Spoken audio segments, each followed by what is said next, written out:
ಬರ್ಬೇಕಾಗಲೇ ಎಲ್ಲ ಹತ್ಕೊಂಡು ಉರಿತಿತ್ತು. ನೋಡುವಾಗ ಎಲ್ಲ ಕರ್ಕದಂಗೆ ಆಗ್ಬಿಟ್ಟಿತ್ತು. ಅಷ್ಟು ಗೊತ್ತು ಸರ್. ಏನು ಮಾಡ್ತಾ ಇದ್ದ ಮಗ ಕೆಲಸ? ಹಿಂಗೆ ಕೂಲಿಗೆ ಹೋಗೋನು, ಯಾವ್ದಾನು ಟ್ಯಾಕ್ಟ್ರು ಸಿಕ್ಕಿರು ಹೋಗೋನು, ಹಿಂಗೆ ಮಾಡೋನು. ಮದುವೆ ಮಾಡಿದ್ವಿ. ಬರೋಷ್ಟೊತ್ತಿಗೆ ಹೆಂಗಿತ್ತು? ನೀವು ಕೂಲಿಗೆ ಹೋಗೋದಾ? ನಾವಿಲ್ಲ ಸರ್, ಸ್ಕೂಲ್ಗೆ ಹೋಗಿನು, ಇವಾಗ ಓದ್ತಾ ಇಲ್ಲ. ನೀವೆಲ್ಲ ಹೋಗಿದ್ರೆ ಆ ಟೈಮಲ್ಲಿ? ನನ್ನ ಮಗಳು ಮನೆಗೆ ಹೊಸಕೆರಳಿ, ಅಲ್ಲಿ ಮಗಳನ್ನ ಕೊಟ್ಟಿದ್ದೀವಿ, ಅಲ್ಲಿಗೆ ಹೋಗಿದ್ದು. ಯಾವ ಥರ ಆಗಿತ್ತು ಅಲ್ಲಿ?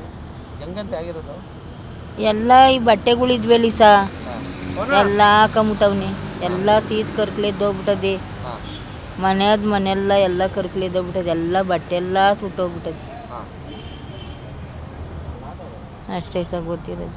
ಹುಡುಗ ಕೂಲಿ ಮಾಡ್ಕೊಂಡು ಮರ ಕೊಯ್ಯೋದು ಸುತ್ತಮುತ್ತ ಗ್ರಾಮದಲ್ಲಿ ಕೆಲಸ ಮಾಡ್ಕೊಂಡಿದ್ದ. ಮಾಡ್ಕೊಂಡಿದ್ರೆ ಹಿಂಗೆ ಕೆಲಸ ಮುಗಿಸ್ಕೊಂಡು ರಾತ್ರಿ ಮನೆಗೆ ಬಂದವನು.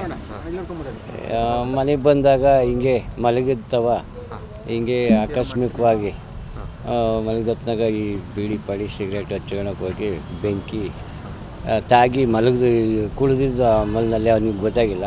ಆತನಿಗೆ ಬೇರೆ ಪಿಟ್ಸ್ ಬೇರೆ ಬರ್ತಿತ್ತು.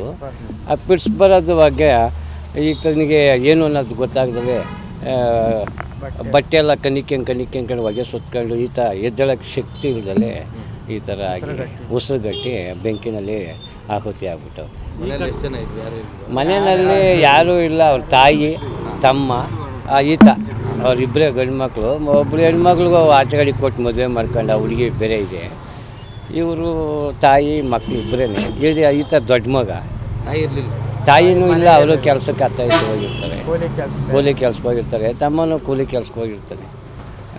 ಈ ಘಟನೆ ಬಂದು ನೈಟ್ ಸಾಯಂಕಾಲ ಬರೋದ್ರೊಳಗಾಗಿ ಆಗೋಯ್ತು.